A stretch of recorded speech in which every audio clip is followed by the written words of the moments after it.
Baltimore veterans report for training camp on July 18th at Under Armour Performance Center in Owings Mills as the Ravens prepare early for the Hall of Fame game. We'll take a look at all the new faces, including a brand new wide receiver group, the first-round QB, and more, as we preview training camp for the Baltimore Ravens by going one-on-one with Matthew Stevens, managing editor for ravenswire.usatoday.com, on the OFN meeting room with Greg DePalma.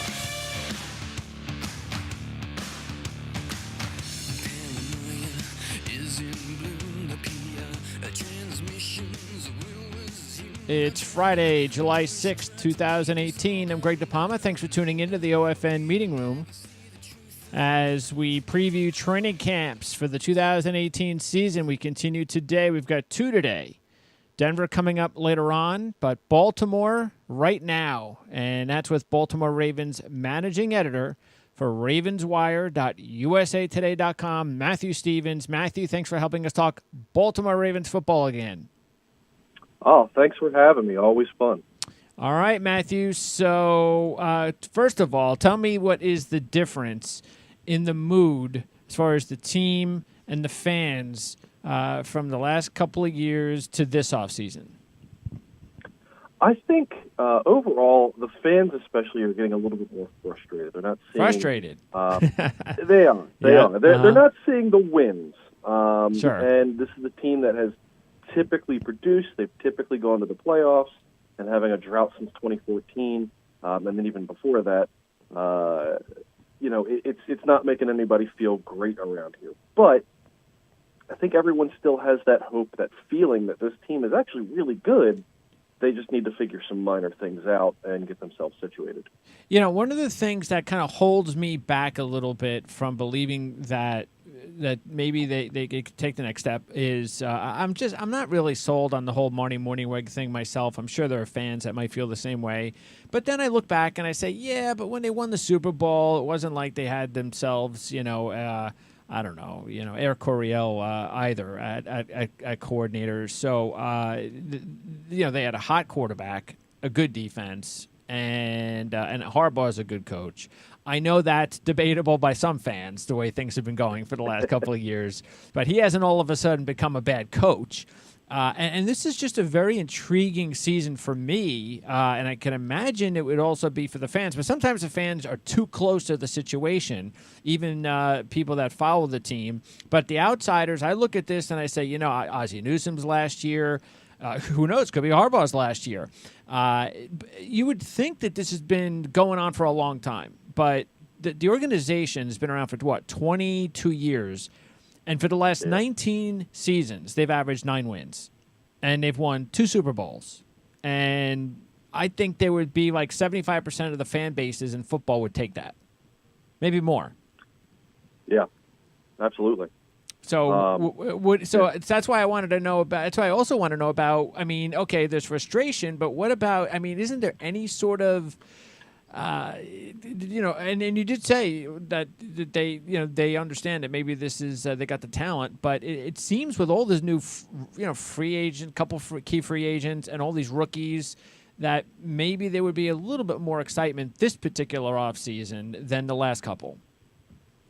I think, Baltimore, I've covered a few other teams throughout my career, and one thing that I always say about Baltimore is that it is two very big extremes, and the NFL as a whole is two very big extremes with fans, but Baltimore is really the worst with that.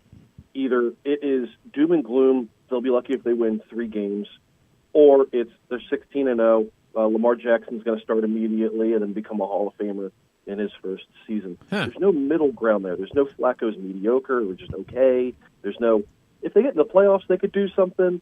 It's not a lot of in between there. So it's kind of tough to give a consensus opinion, but from those with some sanity, there's excitement, but there's also frustration. It's a wait and see situation.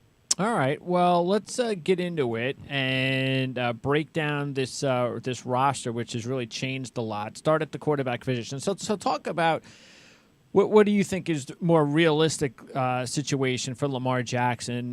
They also brought in RG3, which is an interesting veteran backup. I got to tell you right now, just to be honest with you, I'm not like a big Lamar Jackson guy. I think there's too much. Now, I'm not saying he can't turn into a player, but I don't think he's anywhere near ready. He's got a lot of issues, whether it's footwork. He just has to understand the nuances of pro style football, and he's got to get himself a little bit bigger. He's got to stop worrying about running the ball all the time. I just think there's no way is he ready, even though I think there are some analysts and fan base, some fans who believe, oh, yeah, I'm sick of Flacco, let's get him in there. I think that would be a disaster if Lamar Jackson was starting on week 1. I don't think that's going to happen, but I do think there's talent, no question about it. So what's the realistic approach of what we're going to see with Lamar Jackson this year? Are we going to see him do other things other than play quarterback? So, the Ravens have talked quite heavily about, installing some plays for Jackson and trying to get him on the field. How much of that is a smokescreen? I'll be honest, we're not entirely sure yet. You'd hope that the team isn't going to start tossing out plays online and just let everyone know what they're doing. But they've been very candid about them wanting to get Jackson on the field. They've also been very candid about Flacco's the starter. That's an unquestioning thing. That's what's happening. Now, as far as what I can see happening, I see Jackson getting a few snaps here and there, primarily probably in the red zone. That's where Baltimore's had trouble getting the ball into the end zone. And having a guy like Jackson also on the field along with Flacco, all of a sudden the defense now has to scramble and figure out, all right, is Jackson in there strictly because he's going to run? Is he going to throw? Is he just going to stand there and do nothing? And whenever you involve that slight second of delay in a thought process for a defender, that's usually a touchdown for the offense. So I kind of see him being a little bit of a gimmick to start with, while they just kind of let him learn the game a little bit. As you mentioned, he still has a bunch of things that he needs to improve upon to really become a starting quarterback in this league, as is the case with most mobile quarterbacks. Sure, so yeah. I think they'll let him get there, okay. But they're not going to pass up Jackson's big playability simply because they don't want to put him on the field too early. Yeah, especially you would think, like we talked about with Harbaugh. I mean, Harbaugh knows how important it is to win games. I don't think he's worried about Lamar Jackson 3 or 4 years from now. I'm sure he's worried about what can I do to win football games. And if that means Lamar Jackson's on the field for a couple of plays, not necessarily passing the football, and it helps to win games, and that's what's important, right? Yeah, absolutely. And where Harbaugh is in terms of his hot seat or not is still for debate, but he's certainly on thinner ice than a lot of other coaches right now, thanks to just not being able to make the playoffs. So yeah, if you're him, Jackson's got legs. I'm going to see what he can do, and he's been getting rave reviews from his defensive teammates just about how insanely fast and agile he is once he decides to go ahead and tuck it and run. All right. By the way, with Flacco, what's interesting, and when I think, I don't think there's any question that Joe Flacco is very similar to Eli Manning's career. These are a couple quarterbacks that they got hot at certain times in their career when it mattered the most in the postseason, and then won them a Super Bowl championship. Neither one of them, is mobile. That's an understatement. And both of them, therefore, need talent around them. They need good offensive line play, and they need some sort of weaponry, especially whether it's a running game or receivers. For Flacco, he just hasn't had that the last couple of years, and he needs it. The offensive line's had issues, major issues, and then you lose Yonda last year was a disaster. So that's why I take a look at the team now, and I really like what Alex Collins did late in the season. He looks, and I know what he did in college, so I don't think that was a fluke. And they go out and they draft Hayden Hurst and Mark Andrews, which is huge for Flacco. He loves throwing to his tight ends and fullbacks and such. And then you get new receiver core, and this is the deepest. I mean, they've done a really good job of adding depth at the receiver core, both with free agents, rookies, and even rookie free agents. So this is the best chance for Joe Flacco to feel comfortable and for me to say, hey, if these guys are healthy, no more excuses. You've got what you need to be successful. Yeah, I'm very much on that same boat. I mean, I predicted earlier, right after the draft, that this is going to be Flacco's best season. He's never had wide receivers, and even though there's a lot of quote unquote potential for this wide receiver core and not a whole lot of recent production, it's the best wide receiver core he's had in his entire career. And this is a team that I think a lot of people, when they look at Flacco and look at his career and decide whether or not he's elite or not, don't recognize the fact that Baltimore has been ecstatic with the fact that Anquan Bolden and Steve Smith, his two best wide receivers throughout Flacco's career, were able to hit 1,000 yards. Mm-hmm. I mean, this is a parade-worthy event when a wide receiver hits four digits. That's telling you something. That's he's not Matt Ryan. He doesn't have Julio Jones. If that was the case and he was still playing like this, sure. Then, I think there's more of a discussion on how good Flacco actually is. But he's proven he can do it. And this is the year that I think he finally does, barring health across the board. Sure. Well, start at running back, and Collins gives you that really solid number one now. And, as I mentioned, he did a really tremendous job, especially late in the season. It seemed like the more touches he was getting, the more comfortable. He started to make the type of plays that he was making in college, very, very elusive. So, he looks like he's primed to have a big season. Allen, of course, can catch the ball. 91 receptions in 2 of 3 years, two of the last 3 years.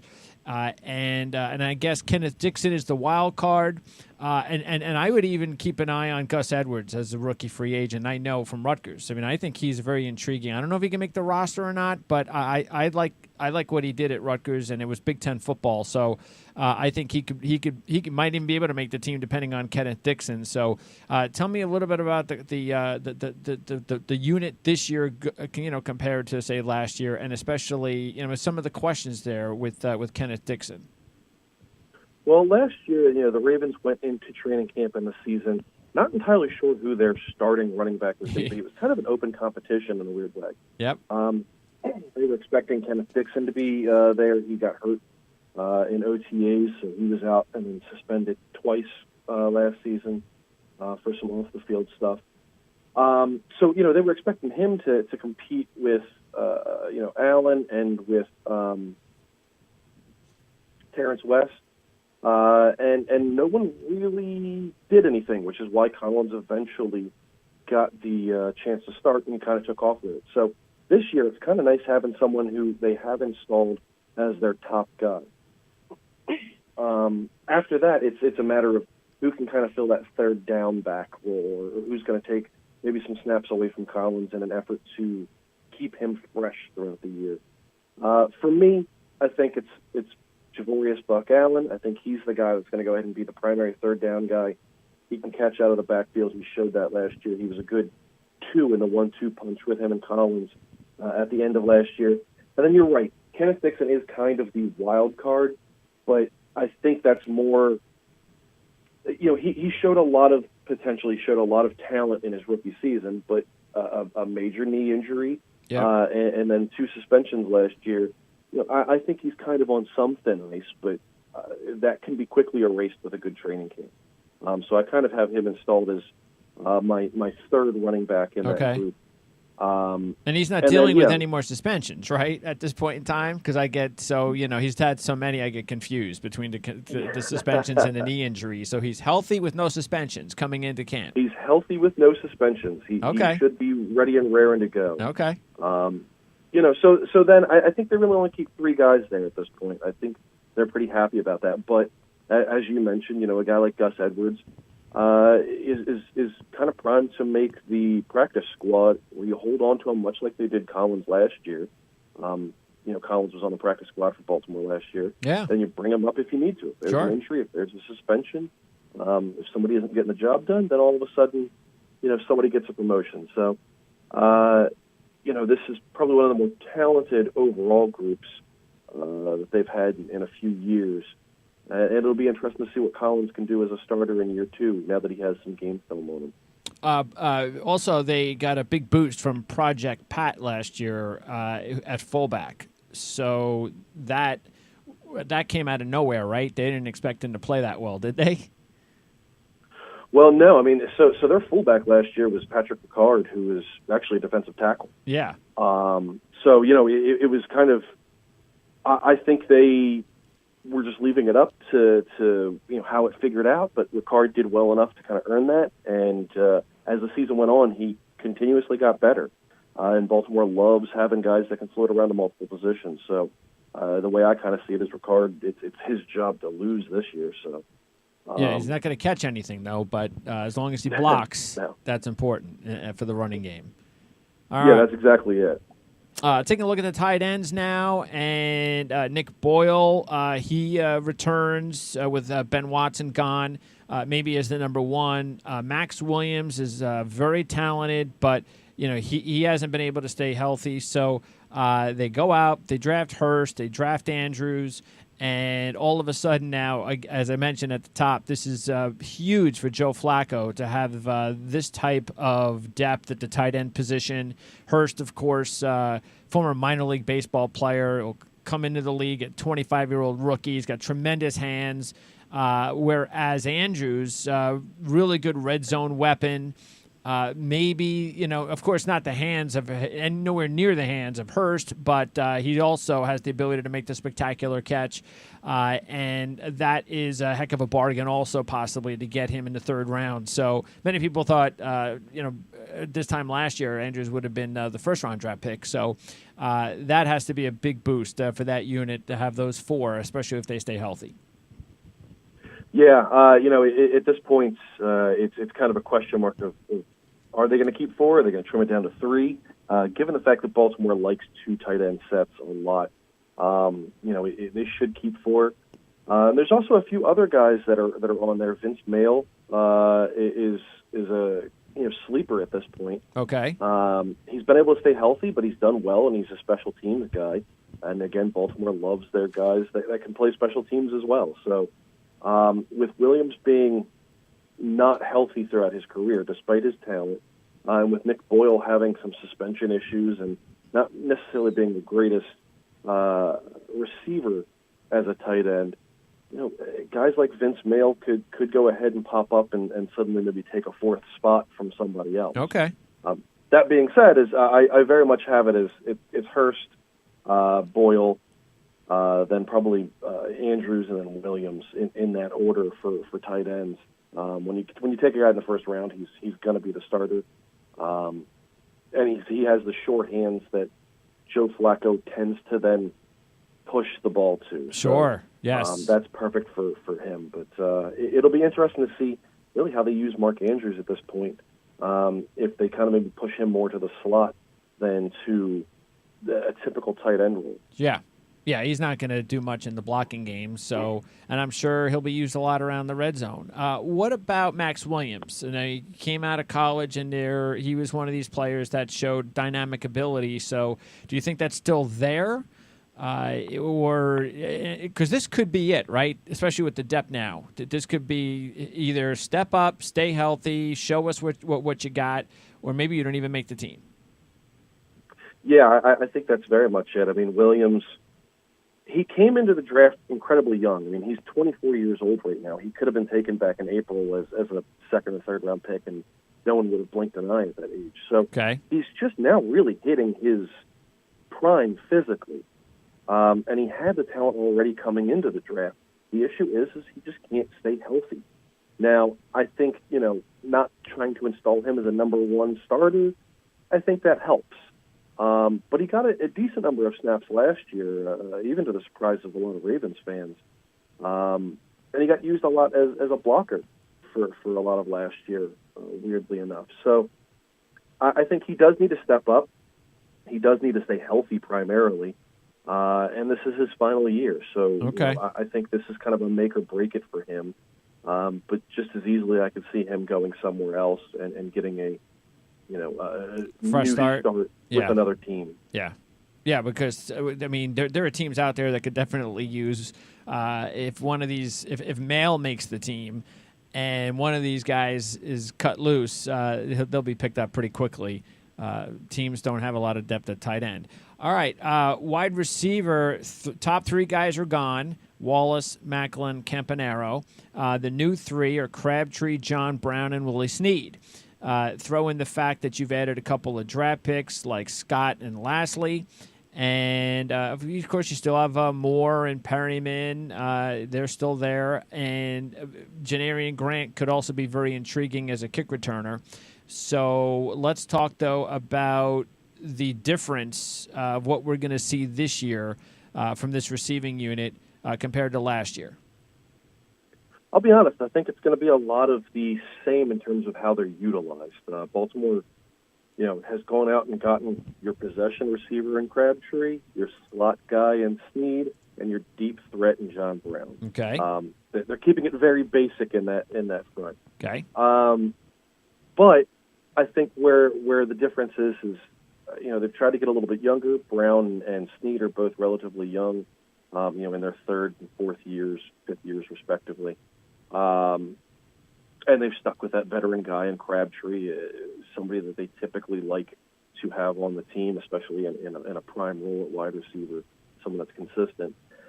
So I don't think really the scheme changes any. I don't think, how they're used changes any. I think the hope is that all of a sudden everyone has good hands. Everyone's able to stay healthy, which is something they haven't done recently. Uh-huh. And it's just some new blood, and it pushes guys like Perryman, it pushes guys like Chris Moore to maybe, step up and hopefully do something this season instead of, simply getting installed as a starter or getting snaps simply because Macklin's not healthy and Wallace has trouble catching the ball. And they got no one else. Yeah, exactly. I think this is just an effort to hope something happens, and you drafted two new guys who you can groom for a year or two while you have your main three sitting there as your starters. I think that's kind of what this is. Because Perryman, chances are, if Perryman, unless he finally light turns on drastically somehow, he's not going to make this team, is he? I don't see it. He has a roster bonus due on the third day of training camp for about $600,000. Wow, that doesn't give him much time. It really doesn't. And he didn't do great during minicamp and OTAs. Okay. He had some drops, which has been his biggest problem. He got redirected. I mean, he's 6'4" and 200 some odd pounds, and he got redirected by a nickel corner on routes. So Perryman's not really showing that jump that he needs to show to warrant a roster spot and to warrant $600,000 as a roster bonus. So, he's got the talent, and I've discussed this at length with everyone, but he's got the talent. He's got the raw speed. He's got the physical size, but if you can't catch a ball and if you can't stay healthy in this league, it's simply potential, and you're a depth guy at that point. And as far as the rookies, Scott, I think Scott's going to make the roster. He's got too many good things about him to leave him on the practice squad. Another potential red zone threat. Again, he's got that good size. Lastly, practice squad guy, I could see that because he's got a little bit more inconsistent hands. He's dealt with suspensions, but he's, at UCLA with Rosen there, I mean, he showed some tremendous playmaking skills, very good athlete. But still, I could imagine Lastly as a practice squad guy, unless he impresses a heck of a lot, and then maybe that spells trouble for Chris Moore. Yeah, I think I think both of them are going to make the roster. I don't really see either one of them go into the practice squad simply because I think they're going to get snatched. Okay. Almost immediately. Do they keep six receivers, 7? You think, or how that's going to work? I have 7. 7. I have 7 right now, and they're going to try to use one of them as a return specialist, whether that be Chris Moore or somebody else. I see 7 staying on this roster. Okay. Well, not a bad idea for a team that definitely needs to do something with the offense. You need to probably maintain as many guys as possible. And the guy I was mentioning is Janarian Grant. I'm not sure what he's going to add in the receiving game, but he was a tremendous kick returner at Rutgers. Tremendous national kick returner. And I got to believe that, of course, is going to be where he needs to punch his ticket. Let's go to the offensive line. And again, this has been an issue for several seasons, and especially last season when Yanda went down was a disaster. He's going to be 34 in September, so that doesn't help. But I do like, look, they went out, they drafted 3 guys to add depth, so that's good. You drafted Siragusa last year, and Illuminor is also there. So I think the depth is a little bit better. Young, but better. Even though, again, you did lose a couple of key starters, Howard and Jensen. So is it going to be Skura? Does Skura, who played center in college, does he now move to center? Is he the starting center? And Lewis coming back from injury, do they put him at right tackle? And then everybody else is back to where they were last year? So generally speaking, I think what's going to happen is they're leaving center up in the air. Okay. We've seen Skura, we've seen Bozeman, who they drafted, and even Alex Lewis. They've actually tested him out as center. Okay. Despite he's played guard and tackle throughout his career. So they've messed around with center a little bit to see who's going to win that job. Skura at this point, I think, is the guy that's penciled in. He's going to, barring a bad training camp, barring a bad preseason, I think he's kind of the guy that's going to get it simply because he has experience. At right tackle, I think at this point it's Orlando Brown Jr. just has that job. Again, really? Barring injury or barring him just being dreadful, Baltimore seems to have just installed him there already, and they're going to move James Hurst over to left guard, where he excelled last year, versus right tackle where he's had his issues. So I think they're gonna hope that Yanda can kind of help out center and right tackle a little bit, and just his presence, allows those 2 young guys to maybe limp along a little bit early on in their career. So does that mean that where does Alex Lewis go? Because Alex Lewis is a better player than Hurst. I completely agree with that. But they gave Hurst a 4-year deal to kind of be a starter. Okay. And he hasn't, and Lewis just hasn't been able to stay healthy. So is he like the top backup, the guy that they can punch in anywhere if there's an injury? Is that how it would probably work, you think? That's how I see Lewis being used at this point. He's if anyone goes down, Lewis is the guy to step in, and he's played really everywhere along this offensive line at this point. So he's the guy that I think interesting. He's waiting for an injury. Okay. But again, we got to get through training camp and preseason, because that's the thing with Orlando Brown. Without the pads and the physical contact, he definitely looks like he should be starting. But does he have the desire? Does he have the conditioning? It's going to be hot. Let's see. Again, right now you believe that's where it's going to be, but let's get through some games. Let's get through the camp, and I'm sure that would be a tremendous boom for Baltimore if Brown actually wins that job. That would be a huge boost to this offensive line. Yeah, I think even as it is right now, I mean, if he plays like he wants to play, I think he's better than Austin Howard was last year. Howard was serviceable, but he wasn't great. As is the fact that Howard waited around quite a while for a job, and tackles tend to not wait for jobs if they're halfway decent. So okay. I think he's already an upgrade, but like you said, it's going to be hot out there. It's Baltimore. It's going to be humid as well. So let's see how much Orlando Brown wants to go ahead and play. Yes. But I think with his coaching staff and the veterans they have, someone will smack him upside the back of the head if he starts slacking off. All right, sounds good. Let's go to the defense, and the defensive line sure has a lot of depth here. And Williams is the top player along the front. Pierce has done a really underrated job. Somebody that probably isn't a household name, but he's been fantastic over the last couple of years, especially against the run as a nose tackle. So you got Willie Henry and a few other guys. So this, and you added a rookie draft pick here, even though I'm assuming he's probably a practice squad candidate. The guy that intrigues me is actually Locator, the kid from LSU, as a rookie, even though he's a free agent. But this is good depth. This is a nice unit, and this is give me. And we know about Williams, and I mentioned Pierce. So tell me about what else can happen here. I didn't mention Chris Wormley. So talk to me about some how good can this unit be and why. I think this can be one of the better defensive lines in the league. I mean, they're not a pass rushing line. That's not who they are. Sure. But they're stout. And there's a lot of big guys in that line to help the linebackers kind of do what they do. Obviously, I think Williams is there as long as he's healthy. He earned a big contract last year, and he proved that when he wasn't in the lineup, this defensive line was dreadful. When he got back into it, things were good. You have Michael Pierce, you have Willie Henry. I think those are the main guys. Chris Wormley is a guy that we're hearing could potentially be a step up. He could make that leap this year. Brent Urban signed a 1-year deal to be a defensive end. He's had some injuries, but at 6'6" and 300 pounds, he is a passing lane if he stands up straight. Okay. Yeah.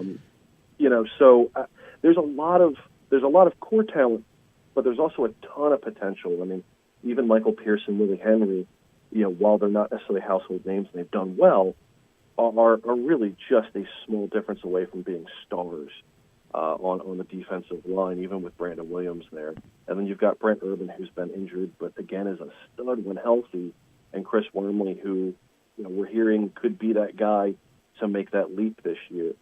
I think they keep 6 on the defensive line primarily this year. Okay. And just like we saw last year, Timmy Jernigan got traded to the Philadelphia Eagles. There's a lot of talent. Someone that is a starter on someone else's team is going to get cut or traded from Baltimore. Okay. They're just on the defensive line. Yeah, they definitely have room to drop somebody and still be fine.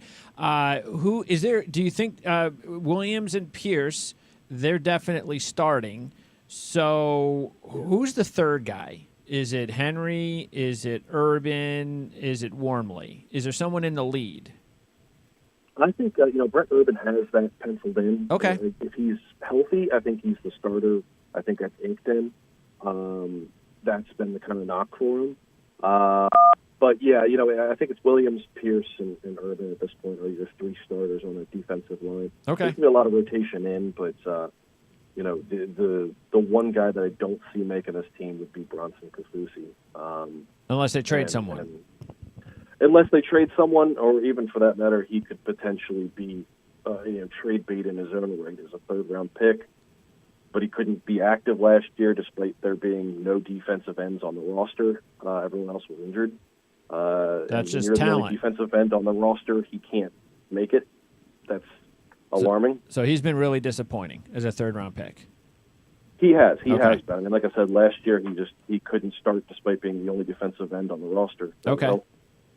All right, so that's a third-round pick that looks like it's not going to work out for Baltimore. All right, let's move on to the linebackers. So, how are they going to use their linebackers? How is it going to work out? I mean, we know Suggs is there, and we know how I mean, he's still at 35. He still doesn't seem like he's 35 years old. I mean, the guy is just 11 sacks last year.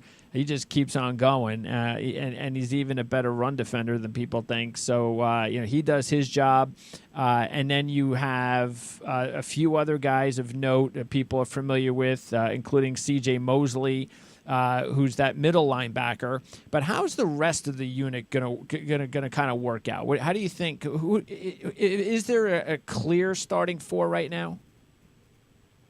I think there's a clear starting 3. There's a question at inside linebacker who's going to suit up next to Mosley. Okay. And there's going to be a little bit of a battle there, but your starting outside linebackers are going to be Terrell Suggs and Matthew Judon. Judon had 8 sacks last year in his second season.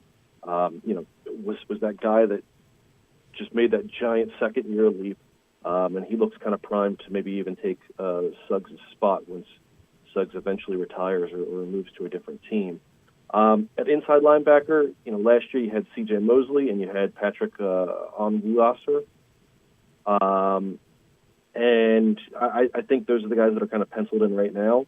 But Kenny Young is there, who they drafted, and Albert McClellan is another guy who is a veteran, and Baltimore loves having veterans starting at some point along their defense. So, right now, inside linebacker is kind of the question mark. And there also needs to be some situation in which a cover linebacker can be out there as well, because that's not necessarily Mosley's forte. nor is it Patrick, Peanuts' job either. Okay. So, I think whoever suits up next to Mosley is going to be kind of a revolving door, depending on the lineup, because they need to get better at covering tight ends and running backs coming out. They were dreadful at that last year, and it was kind of the big knock on the defense last year. So, I think it just kind of is going to be a rotating lineup at inside linebacker. So right now, though, it's definitely Suggs, Judon, and Mosley. Those are your three, and then that fourth spot is basically up in the air. You mentioned a few names. What about Zadarius Smith? And again, I'm not just talking about inside, just basically as a linebacker, somebody that was a fourth-round pick in 2015, and maybe even more importantly, Tim Williams, the third-round pick last year.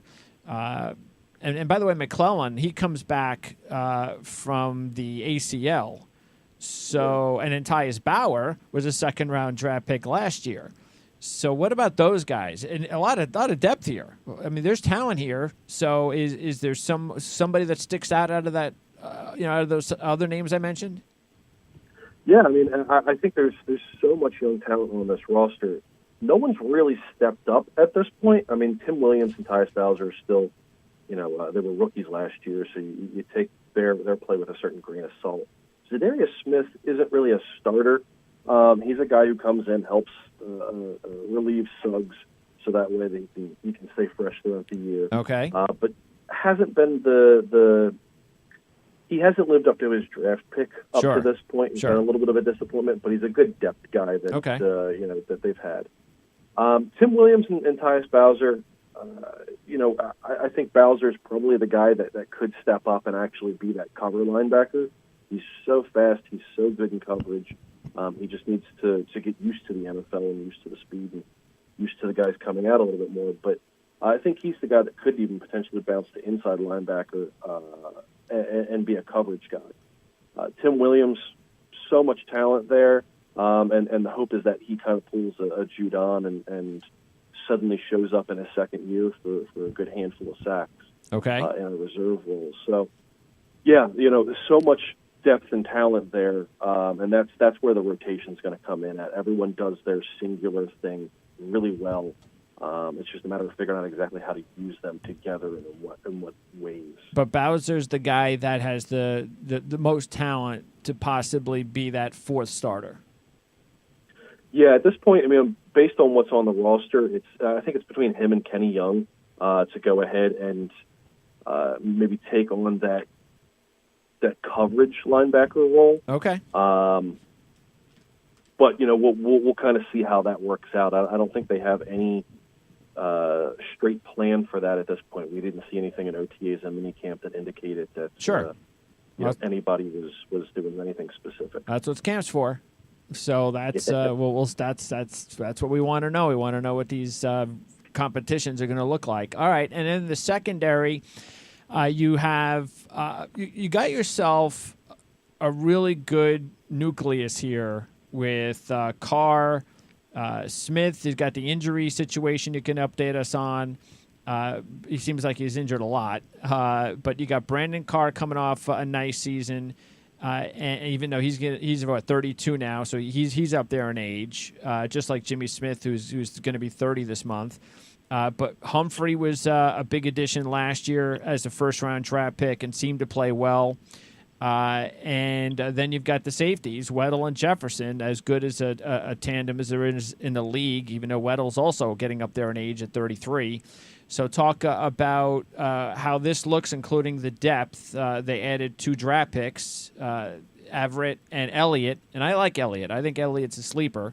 So talk about this secondary. Yeah, I mean, I think they're pretty, like you mentioned, they're pretty set at their starters. Jimmy Smith came back to minicamp from his torn Achilles, so he actually had a very quick recovery time of roughly about 6 months on an injury that is about a year to see him at this point. Okay. Now, granted, he came back to minicamp and did mostly individual work, but the fact that he hit the field, in a jersey and a helmet is impressive in its own right. Yeah. So he appears to be, by all accounts, to be back come training camp and be able to start, locking down that top spot. Okay. On the opposite side, at this point, I think it's going to be Marlon Humphrey is going to be kind of your guy. He played so well at the tail end of last year in replacing Jimmy Smith. And both Smith and Humphrey were Pro Football Focus's top cornerbacks in terms of passer rating their way last year. So, so an impressive, if not necessarily household name group. And then you have Brandon Carr behind them, who, despite his age, has never missed a game. And that's, even though a lot of fans here in Baltimore are not big Carr fans, he did well last year. He had the most interceptions he's had in quite a long time. And he was healthy, more importantly, which for the secondary is a stat all on its own. Yeah. And but you've got Jefferson, you've got Weddle as your top safeties. Behind them, there's some discussion on I think Deshaun Elliott is a lock to make the team. But behind that, it's the battle's going between Anthony Levine Sr. and Chuck Clark. Clark was a draft pick last year, I think in the 5th round for Baltimore. And Levine's kind of the veteran. So that's where that battle is if the youth can go ahead and beat out the guy with experience. At cornerback, they have 11 dedicated cornerbacks on this roster right now. So it's going to get trimmed down.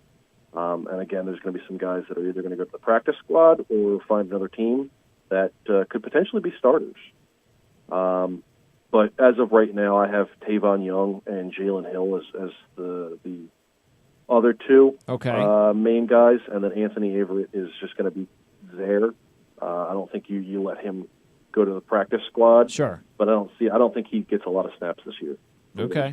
Going to have to play some special teams, especially with Levine or Clark. One of them possibly bounced off the roster. They played a lot of special teams last year. Okay, so let's close up with the special teams unit, and this was a very good one last year. Justin Tucker, he's just one of the best in the league right now. He had a tremendous season last season. He had the huge 2016 where he missed one field goal and was 10 for 10 from 50 plus. And but 34 of 37 last year, 5 of 7 from 50 plus. I mean, the guy is just right now maybe the best kicker in the game. And then you have Sam Koch, which is that Koch or Koch? It's Cook. Cook. Oh, it's not even Koch or it's Cook. It's pronounced Cook. Like when that happens, yeah. So Sam Cook, I should know by now because he's been a very reliable kicker, and especially the best inside the 20. Even though he's going to be 36 next month, but he just hasn't missed a beat. You lose Campanaro, but we did mention that maybe that's a spot that could be taken away from somebody new like Janarian Grant or someone else. So we know who the kickers are, best duo in the league. So what about the return game? Yeah, the return game is really where that huge question mark is at this point, and I think it's going to come down to, the final wide receiver spot. Baltimore has a number of guys who have experience at both punt and kick return, and they're fast guys, they're big guys. It's just a matter of who is going to go ahead and make that leap, if anyone. I think at this point, Chris Moore is the guy that's just penciled in. But I think they'd like to go ahead and have him get more snaps on offense. So if someone is able to go ahead and step up and has that, Grant being one, even the rookies, Scott and Lasley, there's been some mention of them even potentially, maybe making an appearance out that way. That's going to be probably one of the larger battles is who gets that final wide receiver spot, and chances are it's going to be someone that can go ahead and make an impact in the return game in camp and preseason. But, as of right now, I don't think there's anyone that even has a front-running spot. All right. Well, one way or another, I'm sure they'll figure it out. Fact is there's just too much depth on this team for them not to figure that out compared to last season. I think, look, again, I'm not a fan, but So I'm not that close, and I haven't been through I have my own issues with my own team, so I know the feeling, and I know even worse. But on the outside, I think that the key is staying healthy. Well, again, we've talked about that a lot, and that's really important throughout the whole league. But this is a team that really does need a break health-wise. And if they can get that, and some of these kids over the last couple of years, they've drafted a lot of players on this roster that are going to play key roles over the last 2 years. And if they could do their job, I think this could be a really good season for Baltimore. I definitely, especially from seeing Buffalo and Miami reach the postseason the last 2 years in the AFC, if Baltimore stays healthy, there is no doubt in my mind that they're a playoff team. Yeah, I think, one thing that has helped Baltimore out over the years, as weird as it's going to sound, is the fact they've been as injured as they have. They've averaged, 20 guys on injured reserve over the last 4 or 5 years, which is an insane amount in this league. But that's allowed young guys, especially in the secondary, to go ahead and step up. And you're seeing that now. You're seeing a bunch of guys with starting experience, or at least major playing experience, in their second and third years, who could potentially push out some of the older guys and help this team out in a big way for very, very cheap. So Baltimore, for what it's worth, has a far more stacked roster than I think a lot of people recognize. Yeah, and we'll see that during camp and the preseason leading up to the season. Let's hope everybody stays healthy, and I think it could be a real fun year to cover the Ravens. So enjoy it. Appreciate it, Matthew, and we look forward to talking to you again definitely during the season, especially if the team performs well. Absolutely. Thank you. Thanks, Matthew. All right, that's Matthew Stevens, and again, he is the managing editor for ravenswire.usatoday.com. And let's see, we've done Baltimore, Cleveland, and Pittsburgh from the AFC North, so we still got to get Cincinnati in there to close it out. We'll have Denver Broncos football later on today with Ryan O'Halloran, Broncos beat writer for the Denver Post. So that's coming up a little bit later on here on this Friday on the Ourlads Football Network. Don't forget to order a subscription of your choosing, including the 2018 Ourlads NFL Draft Review Guide. That's available right here at ourlads.com. You can follow us on Twitter at PrimeSN. That's the best way of following us and letting you know when our shows are available on demand. And thanks for listening to this edition of the OFN Meeting Room. And I'm glad it's over for this episode because I'm losing my voice on the Ourlads Football Radio Network, where it's never too early to think about the start of the 2018 football season. We'll see you next time.